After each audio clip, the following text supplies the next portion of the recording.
kita bandingkan amalan kita berbanding dengan ulama-ulama. Cuba kita bandingkan amalan kita berbanding dengan orang-orang soleh yang lain. Kita tengok dekat Mekah, Madinah, kita tengok dekat madrasah-madrasah, apalah sangat amalan kita. Apabila kita berpuasa, kita rasa tidak ada ujuk dan kita rasa kita ni terdil, bermakna puasa kita telah menjadi puasa yang berkualiti. Seterusnya apa dia? Apabila kita berpuasa yang berkualiti, kita akan rasa cinta untuk melakukan kebaikan dan timbul rasa benci untuk melakukan maksiat. Ni penting ni. Kadang-kadang bila kita puasa, sama je kita punya perangai, kan? Bila kita puasa yang baik, kita akan mula cinta pada masjid.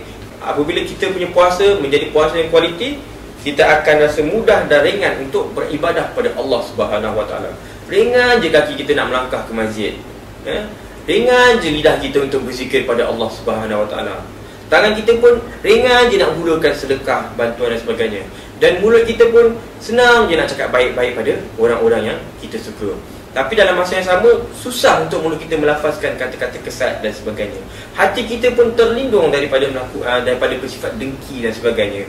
Hati kita sentiasa suci di sisi Allah SWT, dan kita sentiasa berselawat pada Rasulullah SAW. Puasa yang baik akan mendekatkan diri kita pada orang-orang yang soleh, dan akan menjauhkan diri kita daripada orang-orang yang taleh, iaitu mereka yang tidak berlaku amalan soleh. Tuan-tuan, puan-puan yang mati Allah sekalian, sebelum kita menggulungkan perbincangan kita pada hari ini, sukalah untuk saya menyebut beberapa kesilapan-kesilapan yang biasa kita lakukan ketika kita berada di dalam bulan Ramadan ini. Yang pertama, ramai di kalangan kita yang berpuasa tetapi gagal untuk menunaikan solat. Aduh, sedihnya lah, kan hadis Nabi, awalu ma yuhasabun nas yaumal qiyamah as-salat. Sesungguhnya perkara pertama yang akan dihisap pada hari kiamat adalah solat. Puasa kalau penuh 30 hari sekalipun, Isnin, Khamis puasa, kita berzakat, bagi sedekah banyak macam mana sekalipun, sayang kalau kita tak solat, semua amalan tidak diterima, walaupun puasa di bulan Ramadan. Tapi itu lagi baiklah daripada tak puasa langsung, kan? Okey, yang kedua, ramai juga yang berpuasa tapi masih gagal untuk menutup aurat. Sedihnya kita tengok orang macam ni, kan? Dah puasa-puasa tapi sayang, nampak rambut, kan? Nampak dia punya bahagian-bahagian yang tertentu dan sebagainya. Yang lelaki pun sama, puasa-puasa juga tapi pakai seluar pendek dan sebagainya. Seterusnya ialah ramai yang di kalangan kita yang suka buang masa sebab nak tunggu waktu azan. So dia buang masa, dia pusing-pusing keluar sementara nak tunggu waktu azan. Jadi dia pusing-pusing, dia jalan-jalan, dia tengok TV, dia tengok benda-benda yang dia kata sekadar untuk membuang masanya. Jadi rugi, Seterusnya tak jaga mata, tak jaga telinga, tak jaga lidah, tak jaga anggota badan. Yang paling penting tak jaga hati. Sia-sialah puasa orang macam tu. Kesilapan yang biasa juga, tidur terlalu lama. Mentang-mentang dia puasa, tak apa ustaz, kesalahannya kita tidur. Tidur tu kan ibadah. Ya, tidur memang ibadah. Tapi kalau over, dah tak nama ibadah lagi. Silaplah kalau kita tidur terlalu lama. Tuan-tuan, puan-puan macam Allah sekalian, kemudian kesilapan kita juga yang lain ialah masa berbuka tu bukan main mewah. Sebenarnya Nabi kalau buka puasa, minum air je, makan korma, sudahlah. Memang kita digalakkan untuk mempercepatkan buka puasa, tetapi tidaklah sampai peringkat terlalu mewah. Kadang-kadang saya tengok dekat buffet lah, mana-mana lah, kan. Kadang sampai beratus-ratus satu malam. Ada yang 60-80 ringgit. Itu semua tu sebenarnya kalau kita makan kat kedai biasa, 10 ringgit pun tak habis makan. Tapi kenapa bermewah-mewah? Dan tujuan kita berpuasa antara lain untuk kita menginsafi, kan, mangsa-mangsa kebuluran dan sebagainya. Kita tahu mereka itu tak cukup makanan.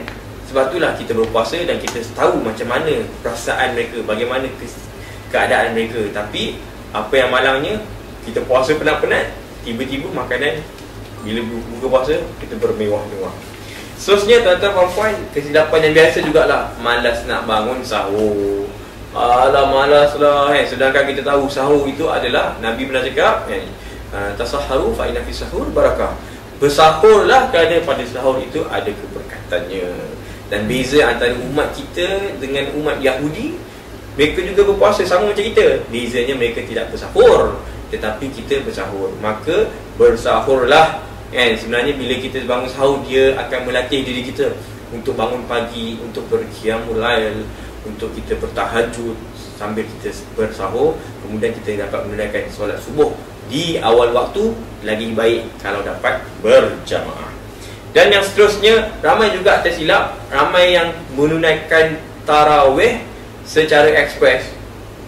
Kadang-kadang kita dengar ada imam tu lagi baca Fatihah satu nafas, Bismillahirrahmanirrahim, Alhamdulillahirabbil alamin, maliki yaumiddin. Satu nafas. Ini sebenarnya tarawih ni diambil dari perkataan raha yang bererti rehat. So tak payahlah nak struggle. Kalau rasa-rasa nak cepat, buat 8. Kalau rasa-rasa nak lama, buat 20. Yang penting quality, bukannya kuantiti rakaat itu sendiri.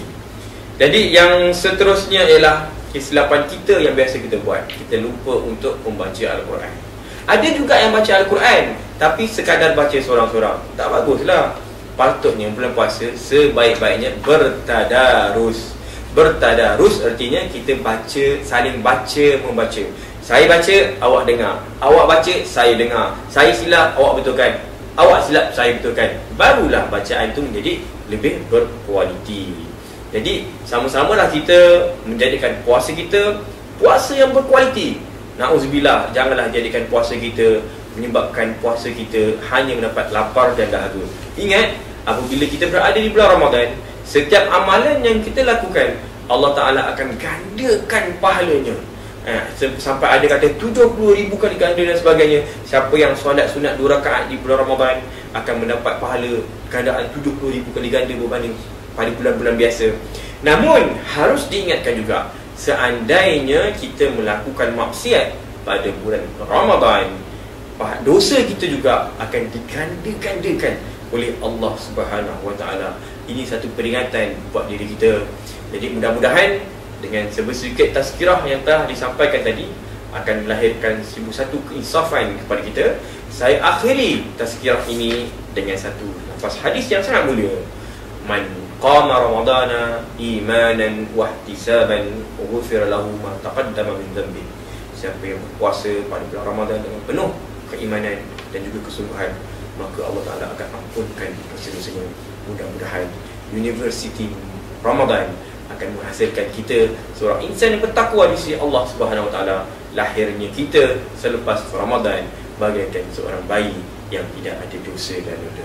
Wabillahi taufiq wal hidayah. Wassalamualaikum warahmatullahi wabarakatuh.